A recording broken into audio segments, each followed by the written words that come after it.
کیا آپ نے کبھی غور کیا کہ ہم جائے نماز پر کھڑے ہوتے ہی دنیا کے سب سے بڑے مسئلے کیوں حل کرنے لگتے ہیں؟ جسم تو قبلہ رخ ہوتا ہے، مگر روح بھٹک رہی ہوتی ہے۔ اگر آپ کی نماز بھی صرف ایک رسم بن گئی ہے، تو آج ہم نماز کے ان پہلوؤں کی گہرائی میں اتریں گے جو آپ نے پہلے کبھی نہیں سنے ہوں گے۔ اگلے 20 منٹ آپ کی زندگی کی سب سے قیمتی روحانی سرمایہ کاری ثابت ہوں گے۔ آئیے پہلے طریقے سے آغاز کرتے ہیں۔ نماز کا آغاز اللہ اکبر سے ہوتا ہے، لیکن کیا ہم نے کبھی سوچا کہ ہاتھ کانوں تک اٹھا کر پیچھے کی طرف اشارہ کرنے کا مطلب کیا ہے؟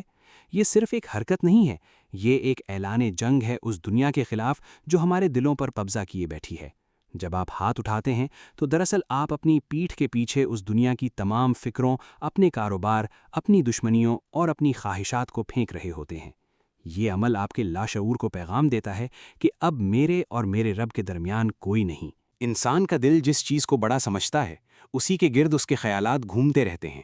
اگر ہمارے دل میں دنیا کے مسائل پہاڑ بن چکے ہوں تو عبادت بوجھ محسوس ہونے لگتی ہے۔ اسی لیے نماز کا پہلا جملہ ہے اللہ اکبر۔ یہ صرف زبان سے ادا ہونے والا لفظ نہیں، بلکہ دل کو ایک نئی ترتیب دینے کا اعلان ہے۔ یعنی میرا رب میرے خوف سے بڑا ہے، میرا رب میرے قرض سے بڑا ہے، میرا رب میری بیماری سے بڑا ہے، میرا رب میری ہر پریشانی سے بڑا ہے۔ جس لمحے بندہ یہ حقیقت دل سے قبول کر لیتا ہے، اس کے مسائل ختم نہیں ہوتے، لیکن ان کا وزن ضرور کم ہو جاتا ہے، کیونکہ اب وہ اپنے مسائل کو اپنی طاقت سے نہیں، اپنے رب کی قدرت کے آئینے میں دیکھ رہا ہوتا ہے۔ روایات میں آتا ہے کہ صالحین اور صحابہ کرام نماز کو معمولی عمل نہیں سمجھتے تھے۔ نماز ان کے لیے رب سے ملاقات کا لمحہ تھی۔ اسی کیفیت کو سمجھنے کے لیے حضرت علی رضی اللہ تعالی عنہ کا وہ مشہور واقعہ یاد کیجیے کہ حالت نماز میں ان کی توجہ اپنے رب کی طرف اس قدر مرکوز ہو جاتی کہ جسمانی تکلیف بھی ثانوی محسوس ہونے لگتی۔ سوچئے، ہماری نماز اور ان کی نماز میں فرق کہاں ہے؟ فرق صرف الفاظ کا نہیں، فرق شعور کا ہے۔ آپ جب اگلی بار نیت باندھیں تو خود کو یاد دلائیں، میں اس ہستی کے سامنے کھڑا ہوں جو میرے دل کے ہر راز سے واقف ہے، میری ہر خاموش دعا کو سنتا ہے اور میری ٹوٹی ہوئی حالت کو بھی سمجھتا ہے۔ یہی احساس نماز کا اصل سوئچ ہے۔ جیسے ہی یہ دل میں ایکٹیویٹ ہوتا ہے، نماز رسم سے عبادت میں بدلنا شروع ہو جاتی ہے۔ جب ہم اللہ اکبر کہہ کر دنیا کو پیچھے چھوڑ دیتے ہیں تو اگلا مرحلہ اس گفتگو کا ہے جسے ہم سورہ فاتحہ کہتے ہیں۔ کیا آپ نے کبھی غور کیا کہ نماز میں سورہ فاتحہ کا ہونا کیوں لازمی ہے؟ اسے ام الکتاب کیوں کہا گیا؟ اس کی وجہ یہ ہے کہ یہ صرف ایک سورت نہیں ہے، بلکہ یہ وہ پل ہے جہاں بندہ اپنے رب سے براہ راست کلام کرتا ہے۔ اکثر ہماری نمازوں میں توجہ اس لیے ٹوٹ جاتی ہے کیونکہ ہم سمجھتے ہیں کہ ہم صرف الفاظ دہرا رہے ہیں، لیکن حدیث قدسی کی روشنی میں دیکھیں تو ہر نماز ایک زندہ ملاقات ہے۔ جب آپ کھڑے ہو کر کہتے ہیں الحمدللہ رب العالمین، یعنی سب تعریفیں اللہ ہی کے لیے ہیں جو تمام جہانوں کا پالنہار ہے، تو ذرا اپنی روح کے کانوں سے سنیں۔ اللہ رب العزت 7 آسمانوں کے پار سے جواب دیتا ہے، میرے بندے نے میری حمد بیان کی۔ تصور کیجئے، کائنات کا وہ مالک جس کے ایک اشارے پر کہکشائیں گردش کرتی ہیں، وہ آپ کی اس چھوٹی سی آواز پر متوجہ ہوتا ہے۔ جب آپ کہتے ہیں الرحمن الرحیم، تو اللہ فرماتا ہے، میرے بندے نے میری ثنا بیان کی۔ یہ کوئی ایک طرفہ تقریر نہیں ہے، بلکہ یہ محبت کا وہ لین دین ہے جو آپ کی توجہ کو نماز کے اندر قید کر لینے کے لیے کافی ہے۔ اگر آپ کو اس جواب کی لذت محسوس ہو جائے تو کیا آپ کا دل چاہے گا کہ آپ اپنی توجہ کہیں اور لے جائیں؟ جب ہم مالک یوم الدین کہتے ہیں، یعنی روز جزا کا مالک، تو ہمارا ذہن مستقبل کے اس خوفناک اور عظیم دن کی طرف جاتا ہے جہاں کوئی کسی کا کام نہ آئے گا۔ یہ احساس آپ کے اندر کی انا کو ختم کر دیتا ہے۔ آپ کو یاد آتا ہے کہ آپ جس کے سامنے کھڑے ہیں وہ صرف آج کا نہیں بلکہ آپ کے انجام کا بھی مالک ہے۔ یہی وہ مقام ہے جہاں توجہ کا ارتکاز یعنی فوکس اپنے عروج پر پہنچتا ہے۔ آپ کے دنیاوی دکھ، آپ کی بیماریاں اور آپ کے قرض اس مالک یوم الدین کی عظمت کے سامنے ریت کے ذرات کی طرح اڑ جاتے ہیں۔ سورہ فاتحہ کا دوسرا حصہ ایاک نعبد و ایاک نستعین ہماری زندگی کا نچوڑ ہے۔ یہاں بندہ اقرار کرتا ہے کہ اے اللہ، میں تھک چکا ہوں، میں ہار چکا ہوں، میری اپنی کوئی اوقات نہیں، میں تیرا ہی محتاج ہوں۔ جب آپ اس گہرائی سے یہ جملہ بولتے ہیں تو آپ کا دل اللہ کے دربار میں پگھلنے لگتا ہے۔ توجہ تب ہٹتی ہے جب ہم اپنے آپ کو کچھ سمجھتے ہیں۔ جب ہم کچھ نہیں بن کر اللہ کے سامنے کھڑے ہوتے ہیں تو ہماری روح خود بخود اللہ کی طرف کھینچی چلی جاتی ہے۔ آخر میں جب ہم ہدایت کی دعا مانگتے ہیں تو یہ صرف ایک دعا نہیں بلکہ ایک تڑپ ہونی چاہیے۔ اہدنا الصراط المستقیم، یہ وہ لمحہ ہے جہاں آپ اللہ سے اس کے سب سے قیمتی انعام کا سوال کر رہے ہوتے ہیں، ان لوگوں کا راستہ جن پر اللہ نے انعام کیا، نہ کہ ان کا جن پر غضب ہوا۔ اس پورے سفر میں سورہ فاتحہ کے ایک ایک لفظ کی تشریح اگر آپ کے ذہن میں ہو تو آپ کو محسوس ہوگا کہ آپ کی روح بیدار ہو رہی ہے۔ توجہ پانے کا عملی طریقہ یہ ہے کہ ہر آیت کے بعد ایک لمبا سانس لیں، الحمدللہ رب العالمین کہیں اور خاموش ہو کر اس جواب کو محسوس کریں جو اللہ کی طرف سے آ رہا ہے۔ جب آپ آیتوں کے درمیان سپیس دیتے ہیں تو آپ کا دماغ دنیاوی خیالات کو اندر آنے کا راستہ نہیں دیتا۔ آپ کی نماز ایک بوجھ سے بدل کر ایک ایسی لذت بن جائے گی کہ آپ سلام پھیرنے کے بعد بھی اسی کیفیت میں رہنا چاہیں گے۔ سورہ فاتحہ کے بعد اب وہ وقت آتا ہے جب ہم الفاظ سے آگے بڑھ کر اپنے جسم کی زبان سے اللہ کے سامنے اپنی عاجزی کا ثبوت دیتے ہیں۔ یہ طریقہ دراصل فنا ہو جانے کا طریقہ ہے۔ جب ہم رکوع میں جاتے ہیں اور پھر سجدے میں گرتے ہیں تو یہ صرف جسمانی حرکت نہیں ہوتی بلکہ یہ ہمارے نفس یعنی ایگو کے ٹوٹنے کا عمل ہے۔ جب آپ اللہ اکبر کہہ کر رکوع میں جھکتے ہیں تو ذرا رک کر سوچیں کہ آپ کیا کر رہے ہیں۔ دنیا میں ہم کسی کے سامنے سر نہیں جھکاتے، ہماری انا ہمیں سیدھا کھڑا رکھتی ہے، لیکن نماز میں ہم اپنی ریڑھ کی ہڈی کو اللہ کے سامنے خم کر دیتے ہیں۔ یہ اس بات کا اعتراف ہے کہ اے اللہ، میں تیرے سامنے بے بس ہوں، میری تمام طاقتیں تیرے ہی عطا کردہ ہیں۔ رکوع میں جا کر جب آپ کہتے ہیں سبحان ربی العظیم، یعنی پاک ہے میرا پروردگار جو عظمت والا ہے، تو اس عظمت کو اپنے پور میں محسوس کریں۔ ایک سیکنڈ کے لیے یہ تصور کریں کہ پوری کائنات کے سیارے، ستارے، فرشتے اور تمام مخلوقات اسی ایک عظیم رب کے سامنے جھکی ہوئی ہیں۔ جب آپ کا جسم ساکن ہو جاتا ہے تو آپ کے دماغ کو یہ پیغام ملتا ہے کہ اب بھاگنے کا وقت نہیں، اب ٹھہرنے کا وقت ہے۔ جتنا وقت آپ رکوع میں اطمینان سے گزاریں گے اتنی ہی آپ کے دل کی بے چینی ختم ہوگی۔ اکثر لوگ رکوع میں صرف 2 سیکنڈ لگاتے ہیں، یہی وجہ ہے کہ ان کی روح اس سکون کو چھو بھی نہیں پاتی جو اس مقام پر رکھا گیا ہے۔ رکوع سے اٹھنے کے بعد اب بندگی کا وہ مقام آتا ہے جسے کائنات کا سب سے اونچا مقام کہا گیا ہے، یعنی سجدہ۔ سجدہ وہ مقام ہے جہاں انسان زمین پر ہوتا ہے لیکن اس کا رابطہ عرش الہی سے جڑا ہوتا ہے۔ جب آپ سجدے میں جاتے ہیں تو آپ کا وہ ماتھا، وہ پیشانی جسے آپ اپنی عزت کی علامت سمجھتے ہیں، مٹی پر ہوتی ہے۔ یہ وہ لمحہ ہے جہاں انسان اپنے رب کے سب سے زیادہ قریب ہوتا ہے۔ سجدے میں آپ کہتے ہیں سبحان ربی العالی، یعنی پاک ہے میرا پروردگار جو سب سے بلند ہے۔ غور کیجئے، آپ خود سب سے نیچے یعنی زمین پر ہیں اور اللہ کو سب سے بلند کہہ رہے ہیں۔ یہی وہ تضاد ہے جو توجہ پیدا کرتا ہے۔ جب آپ خود کو مٹا دیتے ہیں تو آپ کو اللہ کی بڑائی نظر آنے لگتی ہے۔ سجدے میں اپنی سانسوں کو محسوس کریں۔ یہ سوچیں کہ آپ زمین پر سر نہیں رکھ رہے بلکہ اللہ کے قدموں میں اپنی تمام تر پریشانیاں، اپنی تمام تر گناہ اور اپنی تمام تر حاجتیں رکھ رہے ہیں۔ سجدہ وہ جگہ ہے جہاں آپ کا دل دماغ سے اوپر ہوتا ہے۔ سائنسی طور پر بھی جب آپ سجدہ کرتے ہیں تو خون کا بہاؤ دماغ کی طرف ہوتا ہے جو آپ کے اعصاب کو پرسکون کرتا ہے۔ لیکن روحانی طور پر سجدہ آپ کی روح کو دنیا کی قید سے آزاد کر دیتا ہے۔ توجہ تب آتی ہے جب آپ سجدے میں تسبیح پڑھتے ہوئے جلدی نہ کریں۔ ہر سبحانہ ربی العالی کے بعد ایک لمحہ رکیں، جیسے آپ اللہ کے جواب کا انتظار کر رہے ہوں۔ اللہ کے رسول صلی اللہ علیہ وسلم نے فرمایا کہ بندہ سجدے میں اپنے رب کے سب سے زیادہ قریب ہوتا ہے۔ تو جب آپ اپنے محبوب کے سب سے زیادہ قریب ہوں تو وہاں سے اتنی جلدی اٹھنے کی کیا ضرورت ہے؟ 2 سجدوں کے درمیان کا خاموش وقفہ۔ سجدے سے اٹھ کر جب ہم بیٹھتے ہیں، جلسہ، تو یہ بھی ایک عظیم رکن ہے۔ یہاں ہم اللہ سے مغفرت مانگتے ہیں، اے اللہ مجھے معاف کر دے، مجھ پر رحم کر۔ اگر آپ اس مختصر سے وقفے کو پوری توجہ سے ادا کریں تو آپ کا اگلا سجدہ پہلے سے بھی زیادہ گہرا ہوگا۔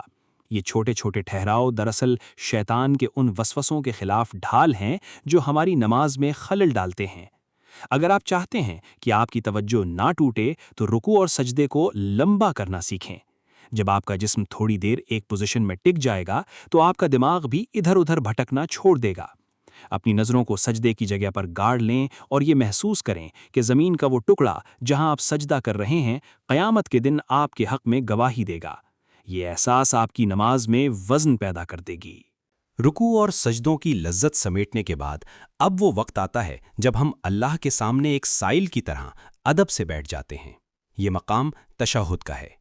اکثر لوگ یہاں پہنچ کر تھکاوٹ محسوس کرنے لگتے ہیں اور چاہتے ہیں کہ جلدی سے سلام پھیر کر فارغ ہو جائیں، لیکن حقیقت یہ ہے کہ تشہد نماز کا وہ حاصل ہے جہاں اللہ، اس کے رسول صلی اللہ علیہ وسلم، تمام فرشتے اور تمام نیک بندے ایک جگہ جمع ہوتے ہیں۔ جب آپ التحیات للہ پڑھنا شروع کرتے ہیں تو کیا آپ کو معلوم ہے کہ یہ الفاظ کہاں سے آئے؟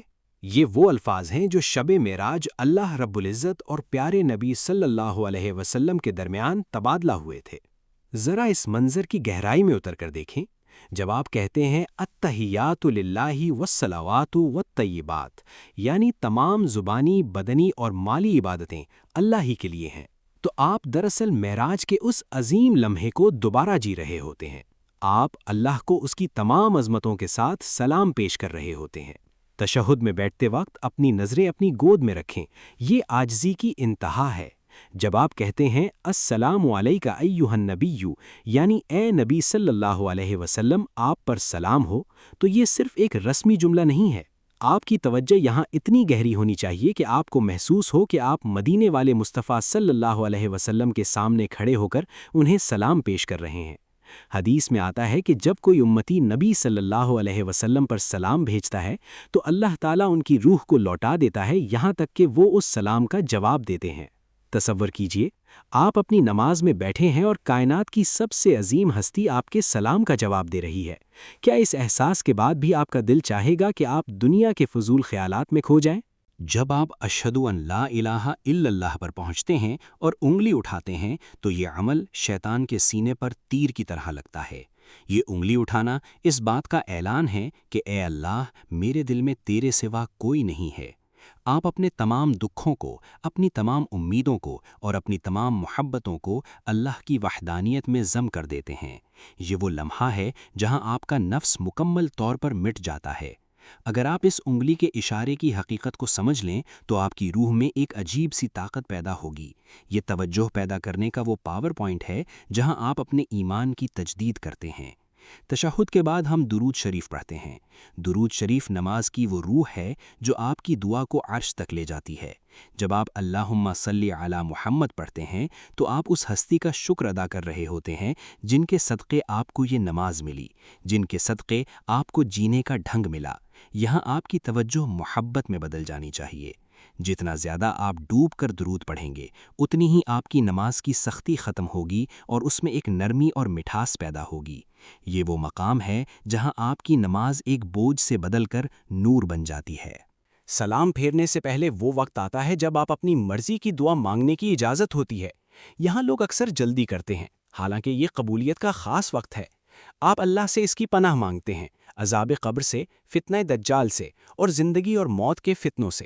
جب آپ ربنا آتنا فی الدنیا حسنتم پڑھتے ہیں تو اپنی دنیا اور آخرت کی تمام بھلائیوں کو اللہ کے سپرد کر رہے ہوتے ہیں۔ تشہد میں توجہ برقرار رکھنے کا راز یہ ہے کہ الفاظ کو ٹکڑوں میں پڑھیں۔ التحیات للہ کہہ کر 1 سیکنڈ رکیں، پھر والصلوات کہیں۔ ہر لفظ کو ایسے ادا کریں جیسے آپ کسی کو موتی پیش کر رہے ہوں۔ جب آپ الفاظ کو اہمیت دیتے ہیں تو آپ کا دماغ ان کے پیچھے چلنے پر مجبور ہو جاتا ہے۔ تشہد کو نماز کا کلائمیکس سمجھیں، کیونکہ یہاں آپ اپنے رب سے وہ سب کچھ مانگ رہے ہوتے ہیں جس کی آپ کو ضرورت ہے۔ نماز کا آخری رکن سلام ہے، لیکن کیا ہم نے کبھی سوچا کہ ہم سلام کیوں پھیرتے ہیں؟ جب ہم السلام علیکم ورحمۃ اللہ کہہ کر دائیں اور بائیں گردن موڑتے ہیں تو یہ صرف نماز کے ختم ہونے کا اشارہ نہیں ہے، بلکہ یہ اس روحانی سفر سے واپسی ہے۔ یہ وہ لمحہ ہے جہاں ہم اللہ کے دربار سے رخصت ہو کر دوبارہ دنیا میں قدم رکھتے ہیں۔ جب آپ دائیں طرف سلام پھیرتے ہیں تو آپ صرف گردن نہیں موڑتے، بلکہ آپ ان تمام فرشتوں اور نیک ارواح کو سلام پیش کر رہے ہوتے ہیں جو آپ کے دائیں جانب موجود ہیں۔ آپ یہ گواہی دے رہے ہوتے ہیں کہ اے اللہ، میں تیرے حضور حاضری دے کر اب امن اور سلامتی کے ساتھ واپس جا رہا ہوں۔ یہی احساس بائیں طرف سلام پھیرتے وقت بھی ہونا چاہیے۔ سلام پھیرنے میں جلد بازی نہ کریں۔ جب آپ السلام کہتے ہیں تو اس سلامتی کو اپنے اندر محسوس کریں۔ اکثر لوگ سلام پھیرتے ہی فوراً جائے نماز سے اٹھ جاتے ہیں یا موبائل اٹھا لیتے ہیں۔ یہی وہ جگہ ہے جہاں ہم اپنی پوری نماز کی محنت کو ضائع کر دیتے ہیں۔ توجہ پیدا کرنے کا 5واں راز یہ ہے کہ سلام پھیرنے کے بعد کم از کم 5 منٹ جائے نماز پر اسی حالت میں بیٹھے رہیں جس میں آپ تشہد میں بیٹھے تھے۔ یہ وہ وقت ہے جب اللہ کی رحمتیں آپ پر بارش کی طرح برس رہی ہوتی ہیں۔ اس وقت کی خاموشی، اس وقت کا سکون آپ کی روح کو وہ طاقت دیتا ہے جو آپ کو اگلی نماز تک گناہوں سے بچائے رکھتی ہے۔ ہم نے شروع میں بات کی تھی کہ توجہ کیسے لائی جائے۔ اس کا سب سے بڑا اور حتمی نسخہ یہی ہے کہ آپ ہر نماز کو اپنی آخری نماز سمجھیں۔ ذرا تصور کیجئے کہ آپ نے سلام پھیرا اور ابھی آپ جائے نماز سے اٹھے ہی نہیں تھے کہ آپ کی روح قبض کر لی گئی۔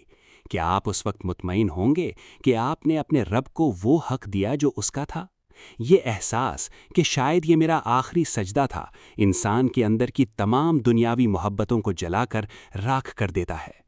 جب ایک انسان کو اپنی موت سامنے نظر آتی ہے تو اس کی نماز میں وہ عاجزی، وہ رقت اور وہ آنسو پیدا ہوتے ہیں جو اسے ولایت کے درجے پر پہنچا دیتے ہیں۔ بڑے بزرگ فرماتے تھے کہ جس نے اپنی نماز کو اپنی موت کے ساتھ جوڑ لیا، اس نے بندگی کا راز پا لیا۔ آپ کی 20 منٹ کی یہ محنت تبھی کامیاب ہوگی جب آپ ہر تکبیر پر یہ سوچیں گے کہ اے اللہ، شاید تیرے دربار میں یہ میری آخری حاضری ہو۔ نماز کے بعد جب آپ ہاتھ اٹھاتے ہیں تو یہ وہ وقت ہے جب کائنات کا بادشاہ آپ سے پوچھ رہا ہوتا ہے، مانگ، کیا مانگتا ہے؟ یہاں آپ کی توجہ اپنے مانگنے کے انداز پر ہونی چاہیے۔ ایک پیاسے کی طرح، ایک فقیر کی طرح مانگیں۔ اللہ سے صرف دنیا نہ مانگیں بلکہ اللہ سے اللہ کو مانگیں۔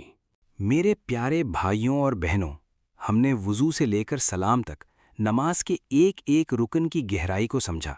یہ 20 منٹ کی گفتگو آپ کی زندگی بدل سکتی ہے اگر آپ آج سے ہی اپنی نمازوں میں یہ ٹھہراؤ پیدا کر لیں۔ نماز کوئی بوجھ نہیں ہے، یہ تو وہ تحفہ ہے جو اللہ نے ہمیں اپنے دکھ بانٹنے کے لیے دیا ہے۔ اگر آج آپ کی آنکھ میں ایک آنسو بھی اپنی نماز کی کوتاہی پر آ گیا ہے تو سمجھ لیں کہ اللہ نے آپ کی توبہ قبول کر لی ہے۔ اللہ سے عہد کریں کہ آج کے بعد ہماری نمازیں رسم نہیں ہوں گی بلکہ عشق ہوں گی۔ ہم اللہ کے سامنے کھڑے ہوں گے تو ہمارا دل بھی وہیں ہوگا جہاں ہمارا سر ہوگا۔ آئیے مل کر اس دعا کے ساتھ اپنی گفتگو ختم کرتے ہیں۔ اے ہمارے پروردگار، ہمیں وہ نماز نصیب کر جس سے تو راضی ہو جائے۔ ہمیں وہ سجدے نصیب کر جو ہماری روح کو پاک کر دیں۔ ہمیں ان لوگوں میں شامل فرما جن کی نمازیں ان کے لیے آنکھوں کی ٹھنڈک ہیں۔ ہمیں غفلت کی نیند سے بیدار کر دے اور ہمیں اپنی محبت میں فنا ہونے والی نمازیں عطا فرما۔ آمین یا رب العالمین۔